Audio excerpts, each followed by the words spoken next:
რომ ჩვენი ყველაზე მნიშვნელოვანი საერთაშორისო პარტნიორები, მათ შორის პოლონეთი, რომელიც არის საქართველოს მეგობარი ქვეყანა და მხარს უჭერს უკვე ამდენი წელია საქართველოს მოქალაქეების ბრძოლას თავისუფლებისთვის და დამოუკიდებლობისთვის, საქართველოს დამოუკიდებლობის მოპოვებიდან დღემდე საუბრობენ ვიზა ლიბერალიზაციის შეჩერებაზე, ეს არის ცხადია, მხოლოდ და მხოლოდ ქართული ოცნების პასუხისმგებლობა, ქართული ოცნების საგარეო პოლიტიკა, რომელიც მიმართულია იმისკენ, რომ ქვეყანა დააშოროს ევროპას, რომელიც ორიენტირებულია ჩვენი საერთაშორისო პარტნიორების ლანძღვაზე და ქვეყნის იზოლაციაზე, საბოლოო ჯამში მოიტანს იმას, რომ საქართველოს იქნება მარტო ყველა იმ სიკეთის გარეშე, მათ შორის ვიზა ლიბერალიზაციის გარეშე, რომელიც ჩვენ გვაქვს დღეს ევროპელებისგან. ამიტომაც თუ ეს ეგრეთ წოდებული კრიმინალური ბანდა, რომელიც თავს ეძახის ხელისუფლებას, კიდევ დარჩება ქვეყნის სათავეში, მაშინ ცხადია, რომ საქართველოს მოუწევს ყველა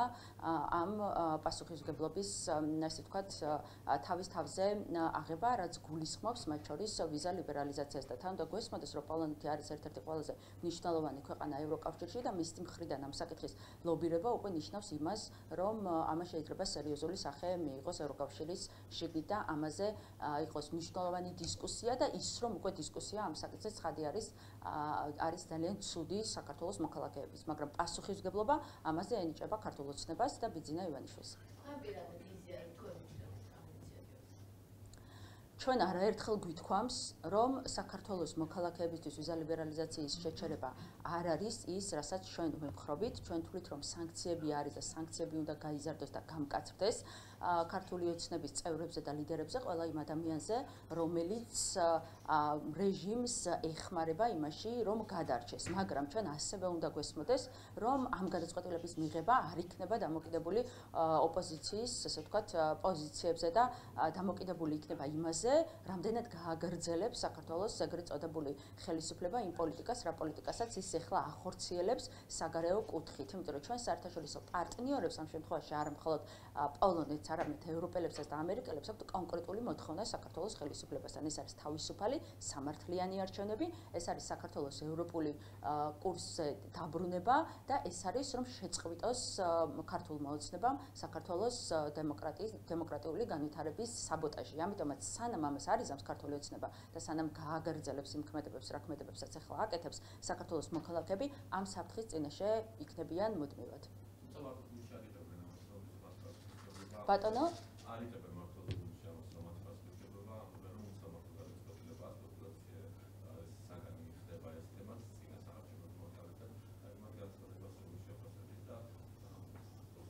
ქართული ოცნება ხედავს ყველას პასუხისმგებლობას გარდა საკუთარი პასუხისმგებლობისა. 13 წელია თვითონ არიან ხელისუფლებაში. 13 წლის წინ, როდესაც ერთიანობა ნაციონალურმა მოძრაობამ გადააბარა ხელისუფლება ქართულ ოცნებას, საქართველოს ევროპულ კურსზე და ევროინტეგრაციაზე კითხვის ნიშანიც კი არ იყო და საქართველო განიხილებოდა როგორც ევროპული ქვეყანა, მტკიცე და ურყევი ევროპული მისწრაფებებით. ქართული ოცნების 13 წლის განმავლობაში ჩვენ მივიღეთ რეალობა, როდესაც ჩვენი საერთაშორისო პარტნიორები სვამენ უკვე კითხვას იმაზე, რა უნდა საქართველოს და არის თუ არა ის იქნება და გააგრძელებს თუ არა ის ევროკავშირში ინტეგრაციას. ახლა თუ გავითვალისწინეთ იმ ქმედებებს, რა ქმედებებსაც ბოლო წლებია ახორციელებს ქართული ოცნება ჩვენს საერთაშორისო პარტნიორებთან, ამერიკის შეერთებულ შტატებთან, ევროპელებთან, რო არაფერი ვთქვათ, ლანძღვაგინების კამპანიაზე, მათ შორის ჩვენი საერთაშორისო პარტნიორების ერთადერთი მისი სრული პასუხისმგებლობაც არის ის, რა რეალობაც ჩვენ დღეს საგარეო ფრონტზე გვაქვს, არის ნამდვილად ქართული ოცნების, იმიტომ რომ ყველა ბერკეტი იმისი და ყველანაირი საფუძველი იმისი, რომ ამ ქვეყანას 2012 წლის შემდეგ გაეგრძელებინა სვლა ევროპისკენ, გაეგრძელებია სვლა ევროპული ინტეგრაციისკენ, ქართულ ოცნებას ჰქონდა. ქართულმა ოცნებამ რეალურად ამის ნაცვლად მოიტანა ის, რომ ქვეყანა თანდათანობით ხდება იზოლაციაში, ქვეყანას არ ელაპარაკებიან საერთაშორისო პარტნიორები, საქართველოსში არჩევნები არ აღიარეს ჩვენ ამ საერთაშორისო პარტნიორებმა და გაურკვეველია რა ურთიერთობები გვექნება საერთოდ ევროპასთან და ამერიკელებთან.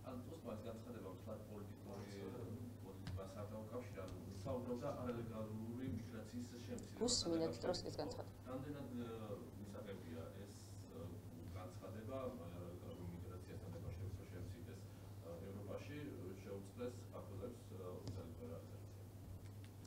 ხო, ჩვენ ამასთან დაკავშირებით მე უკვე გიპასუხეთ და გაგეცით პასუხი ის რომ ამაზე საუბრობს საქართველოს მეგობარი ქვეყანა რომელიც მუდმივად მხარს უჭერდა საქართველოს განვითარებას, ევროპულ წინსვლას და საქართველოს დემოკრატიას დამოუკიდებლობიდან დღემდე ერთ-ერთი ყველაზე საიმედო და ერთგული მეგობარი პოლონეთი დღეს რომ განცხადებას აკეთებს, ეს არის მხოლოდ და მხოლოდ ქართული ოცნების პასუხისმგებლობა და უნდა გვესმოდეს ასევე რომ რაც უფრო შეძლებს ქართული ოცნება ხელისუფლების შენარჩუნებას ქვეყნის შიგნით საქართველოს მოქალაქეები ამ საფრთხის წინაშე რომ დაკარგონ ვიზა ლიბერალიზაცია დადგებიან აუცილებლად. უნდა გითხრათ ბრიტანეთის საელჩოზე რომელსაც გააუქმება გრანტები, მათივე განცხადებით პროცედურები არ არის დასრულებული ხელისუფლებისგან ეს პასუხი მიღებული და ასევე აღნიშნა რომ არჩევნებისთვის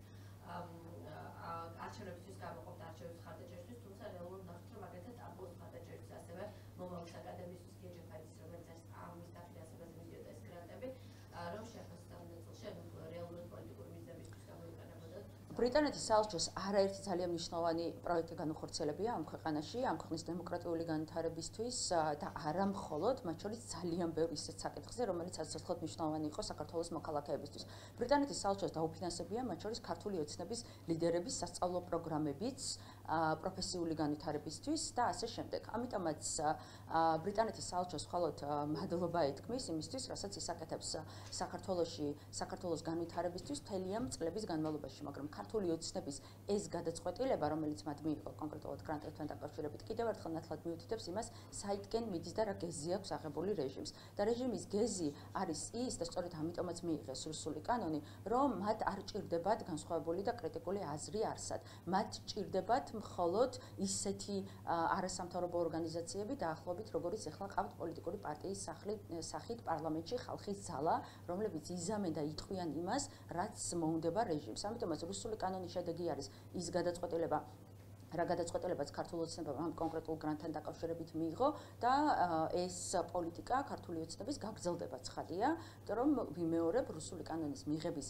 მთავარი მიზანი იყო სწორედ ეს, რომ არ ქონოდათ შესაძლებლობა ადამიანებს, სხვა არასამთავრობო ორგანიზაციას თუ მედიას საშუალებას იმისთვის, რომ განსხვავებული აზრი ქონდეთ და ჩაახშეს განსხვავებული აზრი. აი ეს არის მთავარი მიზანი ამ ყველაფრის. ამავე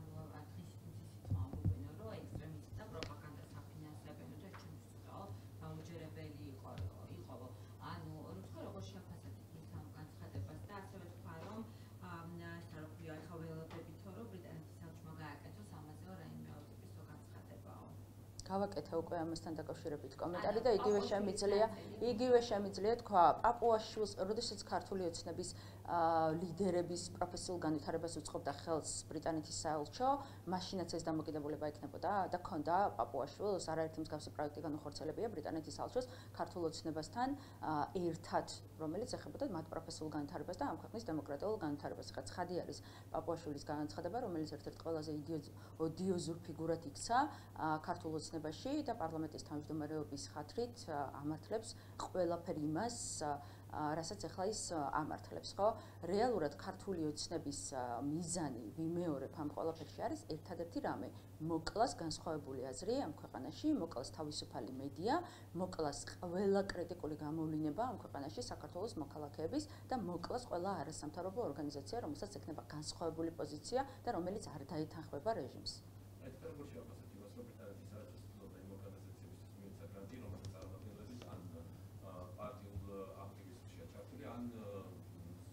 რომელი არის ახალგაზრდა იურისტთა ასოციაცია პარტიულ აქტივისტია ჩართული? მომავლის აკადემიაში ასევე ბევრი სხვა ადამიანი არის, რომელიც და იგივე შემიძლია გითხრათ. როდესაც და ყოფილ ვარ მათ შორის არაერთხელ მეც იმავე ტრენინგებზე, იმავე სემინარებზე, რომელსაც ქართული ოცნების ლიდერები ეწრებოდნენ, ქალი ლიდერები და რომელიც დაფინანსებული ყოფილა ბრიტანეთის საელჩოს მხრიდან. მაშინ არ ითვლებოდა, რომ ეს იყო რაღაცა განსაკუთრებული და მათი მაშინ რატო არ ითვლებოდა, რომ ბრიტანეთის საელჩო რაღაცას აშავებდა, მაგრამ ზოგადად ეს დამოკიდებულება ხო არ არის საუბარი ერთ კონკრეტულ გრანტზე, ან ერთ კონკრეტულ ადამიანზე, აქ საუბარი არის ზოგადად ქართული ოცნების დამოკიდებულებაზე ჩვენ საერთაშორისო პარტნიორებთან და ევროპელ პარტნიორებთან. ანუ იმაზე, რომ ქართული ოცნების მიზანი დიდი ხანია აღარ არის ამ ქვეყნის ევროპული ინტეგრაცია და ქართული ოცნების მიზანი არის ამ ქვეყნის სრული იზოლაცია. იმიტომ რომ როდესაც ამ რიტორიკით ელაპარაკები ბრიტანეთის საელჩოს, რომელიც მუდმივად ეხმარებოდა ამ ქვეყანას დამოუკიდებლობიდან დღემდე განვითარებაში სხვადასხვა სფეროში და ძალიან ბევრ სფეროში. ეს ნიშნავს იმას, რომ შენ იჭრი გზას ჩვენს ყველა საერთაშორისო პარტნიორთან და ნიშნავს იმას, რომ ამ ქვეყანას ტოვებ მარტო რუსეთთან. ამასთან დაკავშირებით მე უკვე გიპასუხე და უფრო მეც არ უპასუხებ. ამიტომ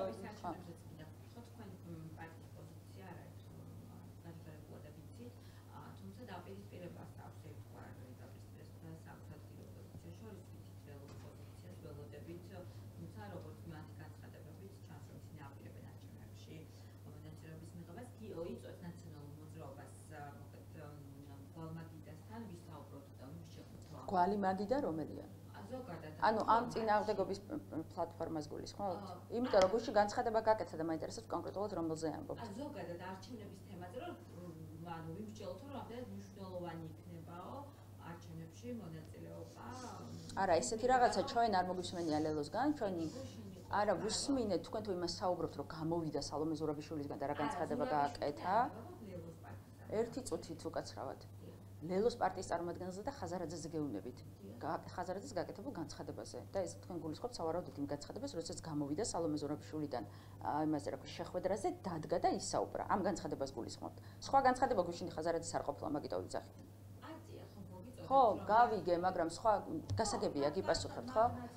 კი ბატონო, თუმცა ხაზარაძის განცხადება ესეთ კონკრეტული რას თქვენ თქვით არ ყოფილა. ხაზარაძემ რაზეც ისაუბრა, იყო ზოგადი ერთობის მნიშვნელობა დემოკრატიული ოპოზიციური პარტიების და ეს არის ძალიან კარგი. ჩვენ გვიხარია რომ განახლდა საუბარი დემოკრატიული ძალების გაერთიანებაზე, ერთიანობა ნაციონალური მოძრაობა ყოველთვის იყო ერთიანობის მომხრე და ჩვენი მთავარი მიზანი იყო სწორედ რომ ყველა იმ ადამიანის და პოლიტიკური ძალის გაერთიანება, რომელიც იბრძვის რეჟიმის წინააღმდეგ. ძალიან მნიშვნელოვანია რომ ამაში ჩამოყალიბებული იყოს ყველა ოპოზიციური პარტია, რა პოზიცია იქნება ადგილობრივი თვითმმართველობის ეგრეთ წოდებულ არჩევნებთან დაკავშირებით, რომელიც რეალურად არის რუსული სპეცოპერაცია საქართველოს მოქალაქეების წინააღმდეგ. ამიტომაც ჩვენ ნებისმიერი პოლემიკისთვის და დისკუსიისთვის მზადა ვართ. ცხადია, ასევე მზადა ვართ მოვისმინოთ ჩვენი პარტნიორების პოზიციები, რას გულისხმობენ ამ კონკრეტულ რეალობაში. კიდევ ერთხელ ვამბობ, რომ ნაციონალური მოძრაობა ყოველთვის იყო და იქნება ერთობის მომხრე და ძალიან კარგია და მიხარია ისიც, რომ გუშინდელი განცხადებიდან ჩანდა, რომ ადგილობრივი თვითმმართველობის თემა არ არის მთავარი თემა და მთავარი თემა დაბრუნდა ისე ერთობის თემა, სადაც ძალიან მნიშვნელოვანია, რომ პოლიტიკურ პარტიებს ჰქონდეთ თავისი პოზიცია, თუმცა ვიმეორებ, ასევე დაველოდებით ჩვენი პარტნიორებისგან კონკრეტულად რა იგულისხმება ამ ერთობაში. ჩვენი პოზიცია ადგილობრივი თვითმმართველობის არჩევნებთან დაკავშირებით არის ცხადი, მკაფიო და ურყევი, რომ ეს არ არის არჩევნები, რომ არჩევნები ამ ქვეყანაში გაუქმებულია და რუსულ სპეცოპერაციაში საქართველოს მოქალაქეების წინააღმდეგ არ უნდა მიიღოს არავინ მონაწილეობა.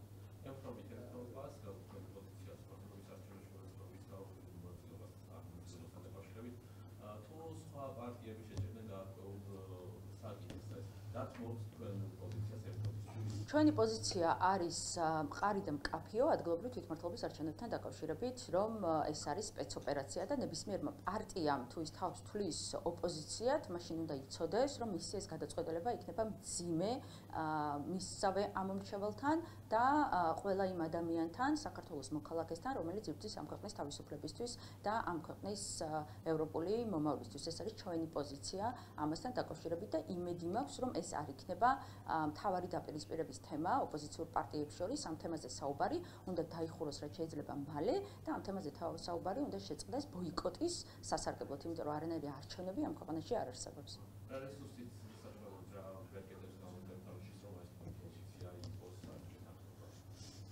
ჩვენ ამასთან დაკავშირებით გვისაუბრია და მუდმივად ვსაუბრობთ ასევე ყველა ოპოზიციურ პარტიასთან, უზიარებთ ჩვენს არგუმენტებს, რატომ წარმოგიდგენია, რომ ადგილობრივი თვითმმართველობის ბოიკოტი არის მნიშვნელოვანი და რა უნდა გააკეთონ ოპოზიციურმა პარტიებმა ადგილობრივი თვითმმართველობის ბოიკოტის შემთხვევაში. შესაბამისად, იმედი მაქვს, რომ ამ შემთხვევაში ყველა ეს პარტია, რომელიც ცდილობს მონაწილეობას ადგილობრივი თვითმმართველობის არჩევნებში, გადააფასებს თავის გადაწყვეტილებას და ამ რეალურად ამ შანსს და ამ პოტენციალს ამ პოლიტიკურ პარტიებში ვხედავ.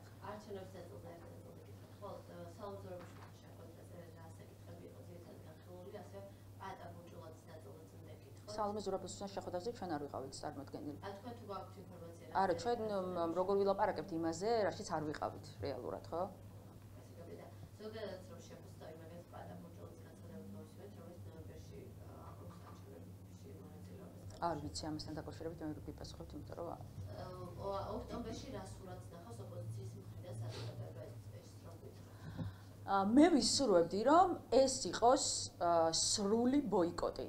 რომ არ თანამშრომლობა რეჟიმთან არის ის, რაც ჩამოანგრევს რეჟიმს და ჩვენი მიზანი არ უნდა იყოს ბიძინა ივანიშვილს საკუთარ მოედანზე ვეთამაშოთ საკუთარი თამაშის წესებით. ჩვენი მიზანი უნდა იყოს ის, რომ დავასუსტოთ რეჟიმი თანმიმდევრულობით, პრინციპულობით, რეჟიმთან არ თანასწორობით ისე, რომ რეჟიმი ჩამოიშალოს. ამიტომაც იმედი მაქვს, რომ ადგილობრივი და ვხედავ ამის პოტენციალსაც ნამდვილად, რომ ადგილობრივი თვითმმართველობის სრული ბოიკოტი იქნება ოქტომბერში. საკანონმდებლო ცვლილებებით დასაბუთებულისთვის მარტივდება, რომ მოითხოვოს ის ზიანი, რომელიც აქვს. მე არ ვიცნობ ამ საკანონმდებლო ცვლილებებს და შესაბამისად ვერ გიპასუხებთ, თუმცა შემიძლია ის გითხრათ, რომ რა ცვლილებებს მიიღებს არალეგიტიმური პარლამენტი, ჩემთვის ეს უმნიშვნელოა.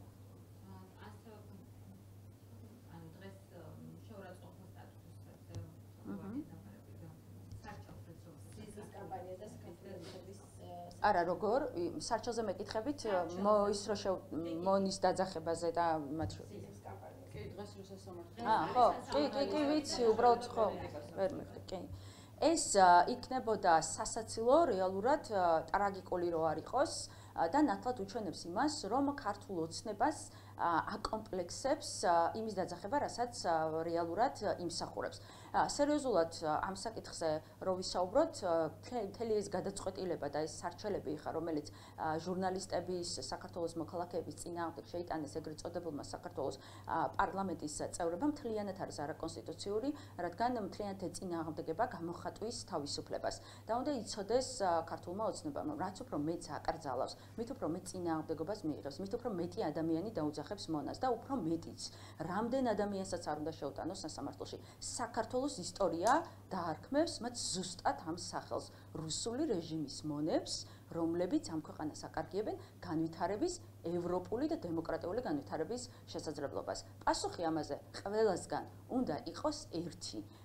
დააჯარიმებენ ერთს, 100 ადამიანი დაუძახებს იგივეს და უნდა იცოდნენ, რომ ისინი ესე მშვიდად და წყნარად ქუჩაში ვერ გაივლიან.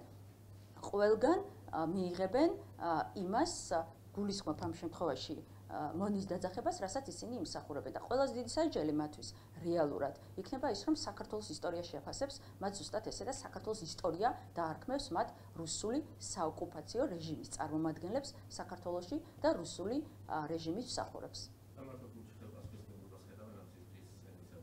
სად ხედავენ? ხო, სახელმწიფო ევროკავშირის საერთაშორისო მიმართ, იმიტომ რომ ისინი აფასებენ იმ ორგანიზაციებს, რომელთა წარმომადგენლებით ვერ გამოირჩევიან ამ სიძულვილის ენაზე თუ ვინმე არის პასუხისმგებელი, პირველ რიგში არის ქართული ოცნება და ხელისუფლება. ახლა დიტო სამხარაძის და ყაველაშვილის პარტია ზიზღის ენას სხვას აბრალებდეს და აბრალებდეს ოპოზიციას ან რომელიმე საელჩოს, ეს მართლა სასაცილოა, ტრაგიკული რო არ იყოს. ეს არის ჩემი კომენტარი ამასთან დაკავშირებით. იმასთან დაკავშირებით თქვენი პოზიცია რა არის, რომ ხშირ შემთხვევაში ან ზოგიერთ შემთხვევაში არიან სამოქალაქო აქტივისტები, პროფესიონალები, პოლიტიკოსები და მომენტს ეძახიან, რომლებიც საქართველოს მოქალაქეების მე ურჩევდი ქართული ოცნების ლიდერებს თქვენთან ერთად გაიარონ საქართველოს თბილისის და რეგიონების ქუჩებში და ნახავენ რამდენი ადამიანი იქნება ჩაულებრივი, რომელიც მე ზუსტად ამ სიტყვით მიმართავს, ამ ფორმით გამოხატავს მათთან დამოკიდებულებას. საქართველოს მოქალაქეების აბსოლუტური უმრავლესობა არის ამ პოზიციაზე და თვლის, რომ ეს ქვეყანა მიექანება არასწორი მიმართულებით და ამას აკეთებს ქართული ოცნება. შესაბამისად, საქართველოს მოქალაქეების უმრავლესობის განწყობა არის სწორედ ეს. კიდევ ერთხელ ვიმეორებ, იმ პარტიას, რომელსაც ყავს ყაველაშვილი და დიტო სამხარაძე პარტიაში ზიზღის ენის გავრცელებას არ უნდა აბრალებდეს არც ოპოზიციურ პარტიებს და მით უმეტეს არც კონკრეტულ საელჩოებს. ჩემი პირადი დამოკიდებულება ამასთან დაკავშირებით არის ის, რომ რუსეთის საოკუპაციო რეჟიმის წარმომადგენლებს უნდა დაუძახო ის ეს ჩემი პირადი დამოკიდებულება კი არ არის. ამის ეს უფლება დაცულია კანონით და ეს უფლება დაცულია კონსტიტუციით. გამოხატვის თავისუფლების უფლება. შეგიძლიათ ნახოთ, წაიკითხოთ და მიხვდებით, რომ გამოხატვის თავისუფლების შეზღუდვა არის ის, რომ ადამიანს უჩივლო იმის გამო, რომ ამ ვიღაცას დაუძახა მონა, ან ვიღაცას კიდე რაღაცა ისეთი დაუძახა, რაც მისთვის არ იყო მიუღებელი. კიდევ ერთხელ ვიმეორებ, რომ სასაცილო იქნებოდა ნამდვილად ეს ამ ქვეყნის დემოკრატიული განვითარებისთვის, რომ არ იყოს ტრაგიკული. ჩემი პირადი დამოკიდებულება არის შემდეგი, რომ მე კი ნამდვილად მგონია, რომ ყველა ამ შემთხვევაში იმ ადამიანებს, რომლებიც აქ აძლიერებენ რუსულ საოკუპაციო რეჟიმს, ამ ქვეყანას ევროპული განვითარების შესაძლებლობას არ თმევენ, იმ ადამიანებს უნდა დაუძახონ ის, რასაც ისინი იმსახურებენ და ასევე შეგახსენებთ, რომ რამდენიმე თვის წინ ნახევარ საქართველოს ჩამოურეკეს უცნობი ნომრებიდან, აგინეს, შეურაცხყოფა მიაყენეს, დაემუქრნენ მათ შორის ოჯახის წევრების სიცოცხლის და ჯანმრთელობის ხელყოფით და არც ერთი ეს საქმე არ არის გამოძიებული და არც ერთ ამ საქმეზე არ აღზრულა საქმე და არც ერთი ეს საქმე არ შეიმჩია ქართულმა ოცნებამ და ვერ შეიმჩნევდა, იმიტომ რომ ყველა ეს დარეკვა, გინება, შეურაცხყოფა და დამოქრება იყო ქართული ოცნების პარტიული ორგანიზაციის დაორგანიზებული. ხლა იმაზე არაფერს ვიტყვი, რომ 500-მდე საქართველოს მოქალაქე არის უმოწყალოდ ნაცემი და იმაზე არაფერს ვიტყვი, რომ 60-მდე პოლიტიკური პატიმარი ყავს ამ ქვეყანას.